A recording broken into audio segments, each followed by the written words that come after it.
By the age of 30, every man should be able to fly a helicopter. Can't you? Maybe I set the bar too high. This got me thinking, what are the skill sets that every man should master? The modern man, you must be able to shift between diplomat and warrior fluidly. That's not easy. Never fear, I've done the heavy lifting for you. In today's video, we are going to talk about 7 essential skills that a man need to survive in this society. Number 1. Ability to defend yourself. The world can be a dangerous place. Regardless of where you live, what you do, or who you are, there are people who may want to harm you, your family, and your community. Hopefully, none of you have to experience this in life, but it's better to be safe than sorry. Having a defensive mindset comes down to being able to defend yourself. I'm not just talking about weapons or martial arts. A defensive mindset starts with being always observant, ready for any challenge that you may face. The first step is to minimize distractions.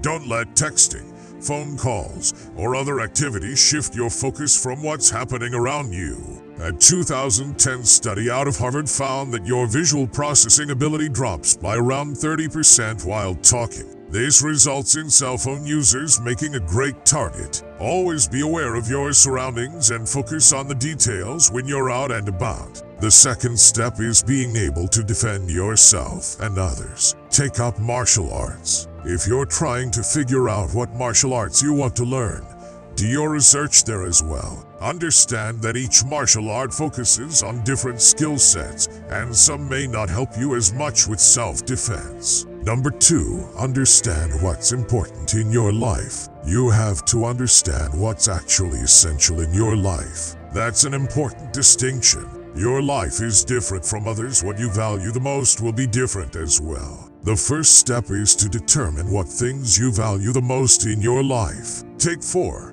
or 5 examples as a starting point to model and structure the life you want. When you consciously make these choices, you remind yourself of what things in your life you cannot live without. These things represent the backbone of your life, so choose wisely. The next step is to look at your calendar and assess the way you use your time. Imagine your day is cut in half. Instead of 24 hours, you have 12. Evaluate which things in your day are absolutely necessary to you and can fit into that time frame. Then, make sure they match the backbone you made in the first step.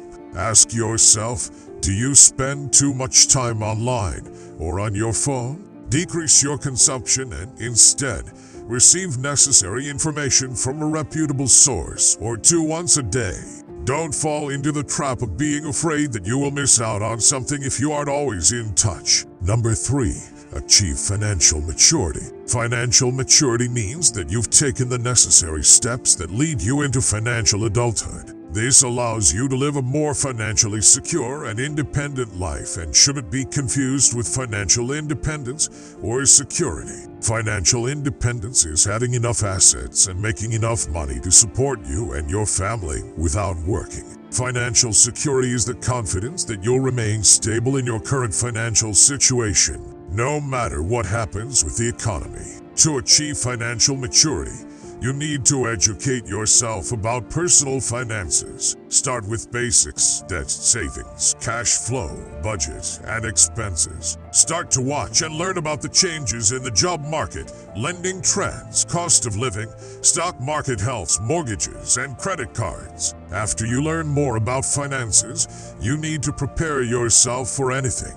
Set up an emergency fund, retirement savings. All of these are ways of paying it forward to develop and build your overall wealth. Number 4, have self-reliance. I want you to ask yourself a question. Could you survive alone? I mean completely alone. Isolate yourself from everyone else. Would you be able to support yourself? While this is a grim picture, it alludes to the fact that you need self-reliance. Merriam-Webster defines self-reliance as reliance on one's own efforts and abilities. For example, can you change a tire, or do you need to call your insurance for roadside assistance? While this is a small way you can become self-reliant, it's essential to take stock of the little everyday skills you can learn that you rely on others for. Learn how to make small repairs around the house instead of calling someone to do them for you. This adds more manly skills to your tool belt. Self-reliance transcends physical acts as well. To become genuinely self-reliant,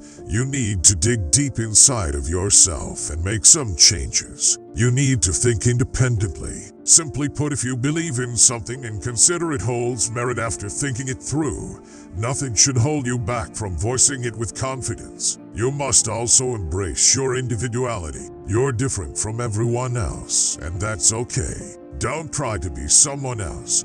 Be your best self. Number 5. Never lose your curiosity. Do you remember when you were a child and everything was interesting to you and you questioned everything? Much to the chagrin of your parents, you would always ask why.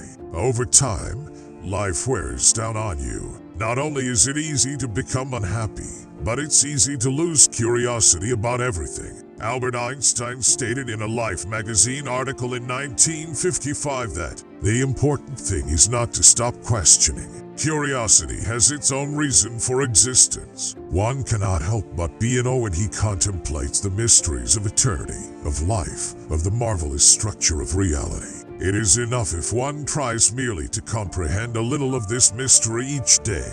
You have to hold on to your curiosity. Asking why is one of the most powerful manly skills that you have at your use. When you blindly follow without asking why, then you get the Germany in 1934. If you didn't got this, then study your history. By asking why, you're seeking the real reasons behind something. This allows you to gain more knowledge and form new ideas. Change is necessary for evolution.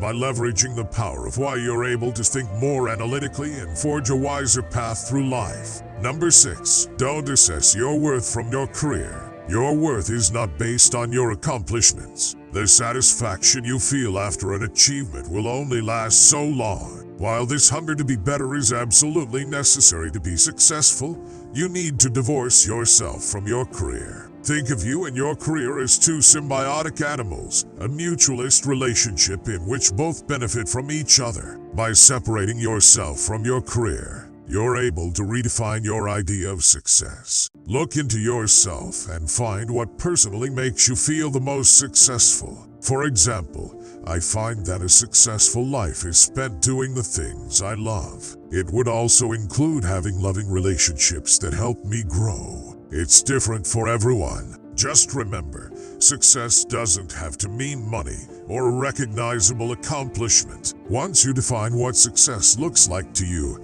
you may find that you're already living that life. If you don't make the changes to obtain that life, don't waste your life chasing an unattainable dream of success. Number 7. Allow yourself to feel empathy. With all of the negative experiences you go through in life, it's easy to lose empathy for others. Empathy means the ability to understand and share the feelings and experiences of another. In other words, empathy is imagining yourself in someone else's shoes. By imagining yourself in someone else's shoes, you can better understand the decisions they make and who they are. Not only is this critical personally, but it's essential in any business situation. The more empathic you are, the better relationship you will have throughout your life. For example, let's say your wife has had a bad day. She's tired of her job, her commute. She complains to you about her career, even though you know your job is more demanding and your commute is longer, and barely asks about your day. A non-empathetic response would be to snap at her and tell her how easy her job is compared to yours. Instead of supporting her, you've turned the conversation around to yourself, when all she wanted was some attention and understanding from you. Instead, understand that her point of view is different from yours. Support her and listen to her complain. You're her husband, she needs you. Just because something comes easier or harder to you doesn't mean it's precisely the same for everyone else. We all start from different positions. These were the skills that you must learn, and to enter the Alpha Club, don't forget to subscribe and like.